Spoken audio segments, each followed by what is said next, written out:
In this video, we explore setting up a new project so that we're working contained inside of a project folder structure.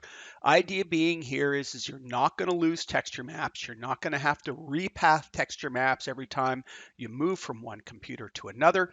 And when you hand in projects, all textures will be found right away because there's no way I'm going around and fixing all of texture paths when things don't load correctly. So first off, with our 3ds Max reset, we have the current projects listed up in this dropdown, and these are the current projects I've worked on. It lists the last 10. I'm going to slide along to the buttons here, and we have set active project, so you can go and select a project, and it'll make it the current active project. We can create an empty project. We don't want to do that. The fourth one down here is create from current. So if we have a folder structure and it's missing the identification file that tells it, it's called a .mpx. We'll take a look at it. That describes the production, the project. Sorry, it'll generate that for us. And the third one, which is create default, I'm going to click on that. And then we're going to go into our projects folder, wherever you're storing your projects for the classes. Now, in my case, I'm putting everything into a projects folder here. Yours should be in class projects defined by semester, defined by course, so that you know where things are. I'm going to create a new project folder in here. Of course, the project folder should be named appropriately. So in this case, last name underscore first name underscore, and this, we're doing maybe game weapons or whatever the project name happens to be. So check that in your documents. And of course, an iteration number. In this case, I'm going to start with 001 so that when things are handed in, it's changed to 002 and so forth. So I'm going to open that folder. It's completely empty. I'm going to say set folder. Now, if we go and inspect what's in that folder, we'll be able to see what a project looks like. So into the folder here then, and you can see that it has built a series of folders and where we can store all of our data that we're going to generate, data being max files, image files, render outputs, whatever they might be. They can go into these folder structures and it'll be the same for everybody, so I know where to find things. Now, first and foremost, there's this npx file. Now, if you don't see the extension at the end, that's because you're currently not viewing file name extensions, which I suggest you turn on. This npx file describes what a project is and where things will be stored by default. So when you hit File Save, for instance, those things are going to go into the scenes folder. And, when it goes looking for images, it wants to look in the image folders. Now, you can put folders inside of that and downstream of it to be able to break up more complex scenes, but it's best to be able to store them all in that one place.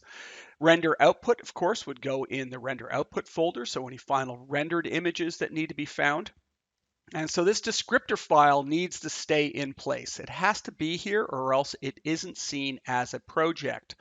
So now that we have that project, you can see it's listed at the top here, the current project. And when I go and save this file, it's immediately going to want to save into that folder system and into scenes. And I can, name this appropriately for whatever it needs to be named as. Don't forget the iteration number on the end so that as we save, it will increase that iteration number over and over again. So the best way to do that is under Customize, Preferences, and under Files, make sure you turn on Increment on Save. What this means is every time I save, just pressing Control S only, just Control S. If you watch the number in the upper left-hand corner, you'll see it now says 002. So every single time I save, it's going to increase the number up one. This is going to generate a lot of files, but they're generally going to be very small for anything we do. And the advantage here is you have sort of unlimited undos. You could go back days or weeks or whatever in your project, and you'd have files at all different states along the way. Anything becomes corrupt, you mess something up, you can always pull the data from a given other file where it was correct. So this helps a lot. When you hand in, however, go into the scenes folder and delete all but the last 3. So the newest 3 get sent on to me just in case for whatever reason one of them becomes corrupt or there's a problem. I could always look back one version and find it. But don't send me 300 files in the scenes folder, please. So the next step is going to be adding your images into your scene assets folder before you load them in Max. Don't do it after. Don't load them from your desktop, your downloads folder, or anywhere else, okay? Or else you're just creating more problem for yourself. We'll try that, and then we'll take a look at what we have to do to fix it. But you don't want to have to be fixing hundreds of texture files later. Just do it right the first time. Move the images you want to load into your images folder, and then we can work from there. So we have turned on a customize preferences, and under files, turned on convert local file paths to relative. This is also going to save you a pile of time because it means anytime you load textures, but the idea is it's going to load relative to the project, meaning you're going to have a dot dot in front of the file name, in front of the scene assets folder, and you won't have a full quantified path like h colon backslash and it, yada yada, kind of goes on and on. So make sure this is on in your Macs at home. Now at school, you're going to have to turn it on every time you sit down, unfortunately. Same with increment on save. So I have material open here, and I'm going to go back to that browser, my file browser. I'm just going to start with a battle axe. I'm going to drop this in so that we can take a look at this. So this has now created a bitmap node when you load it. And if we look at that, it has actually created that bitmap node as a full path, as not a relative path, but an absolute path. You can see it's h colon backslash clients pen productions projects into the project folder where they are supposed to be. This is not what we're after. Okay, let's try that another way. So I'm going to go into maps general bitmap now, and I'm going to go and get the next one on my list. So I'm going to grab the swords, so we can see the difference. So this is swords. Now, if you look at the path here, it's just scene assets, images, swords. I think if you don't see the dot dot backslash, it's just kind of implied. But sometimes, for whatever reason, you'll see it listed. Other times, you will not. Okay, but it's implied. This is relative to the root of the project. So when we look at the project root, we can see that there's the project root, there's scene assets, okay? Now, what we have is we have our file in scenes. So the dot dot says, go back one folder, go into scene assets, then go into images. And it never lists the actual, drive path that you're on. That way it's relative. It'll always load correctly no matter where or what system you're plugging it into, okay? So now let's try a couple others and see what happens. So this one isn't loading correctly. This one is loading correctly. I'm going to go in and do the OSL bitmap lookup, and we'll load a third one in here. And I'll just close that down so we don't have to see it. And what you'll notice is the path is, lo and behold, it's absolute. So the OSL bitmap that I like using the most for various reasons, it unfortunately does not respect the relative path setting. Now, the other one we're going to have problems with is the OSL environment, HDRI environment, and it won't even open up in the correct project place. So I have to go down to it and find that correct project path. And I'm going to load up that HDR file. So here's the HDR file, and same thing, you're going to notice it is an absolute path again.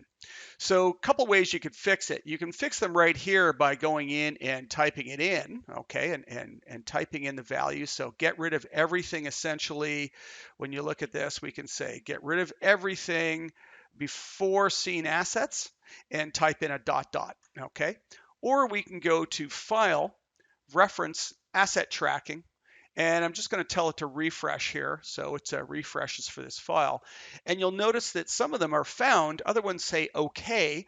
So these are okay because it's loading them, but they're not relative to the project that we currently have active here. So we have to have a project open, and we have to have this open, and we'll see it. So this swords is this one here, this very first one, I believe. I think that was the one there. No, sorry, second one, wasn't it? There it is. There's swords. This one is correct, and it's loading correctly. but these ones are not. So we can resolve these in a really quick way. I'm going to multi-select them. I'm going to pick them all if you want it. I'm going to leave this one. I'm just going to show you something else with that. So I'm going to right click on here, make paths relative to project folder. And again, because we have a project open, it's defined as a project and it knows where things should be stored. It can now strip the information off that's not necessary. And so it's got rid of that. Now you could go in and change the path to a file. So you could actually go in and repass this and point it to something else. So you could actually load it to a completely different file if you wanted, or you could load it to somewhere else. So that would mean that, let's say I did something like this and I went and took a file that was outside. So this is in my sketches folder outside of my project. And I decide to load up a texture map here and just drop one of these in. And I go and drag and drop it in. And of course, dragging and dropping it means that it's going to end up being an absolute path anyways. I'm going to show that in here. And now you can see this portal run is listed here, and you can see it is not inside the project. But watch what happens if I right click on it and say make path relative to project folder. It makes it relative, but we have this crazy dot dot dot dot. The only reason this works is because that file is on the same hard drive. It's still on H. If it was coming off my C drive, it can't make it relative because you can't back your way out. So what this means is, in terms of the project, is we are currently in the scenes folder with the file we have open. We're going back one folder. We're going back another folder. And then we're going into my drawing files where I have my sketches and whatnot. And we're stepping back into another project. So actually, we're all going all the way back to here and back into sketches, sorry. And so we're well outside the projects folder at this point. So this is a very bad idea to be doing this because this simply won't go with the file. So it should never read this. So let's repass this. I'm going to take that that file and move it into our project. So we're going to go back into the project and say, well, okay, I totally messed up. I loaded it from the wrong place. Let's go to the images folder now. I'm going to go in and copy that. That's my portal run image. I'm just going to grab that and just drop it in here. So it's now in portal run. It's loaded in the correct spot. So I'm going to right click on this and say, let's set the path. And let's go and get the path inside of our project now. So this is the inside the project images, and I should be able to find portal run and set that.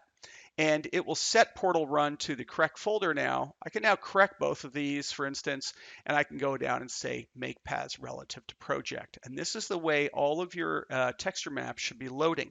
If it's loading anything else, it will not load on my end and it won't be graded. And I'm not going to tell you why. I'm going to let you figure it out. Okay. So in this case, you're always going to see the absolute path to the max file, but everything else is going to be relative to it. So there's relative to the project itself. I hope that explains how that has to be set up, how to correct it if you have problems, and what you need to do before you hand in projects to check and ensure that they'll load correctly on my end.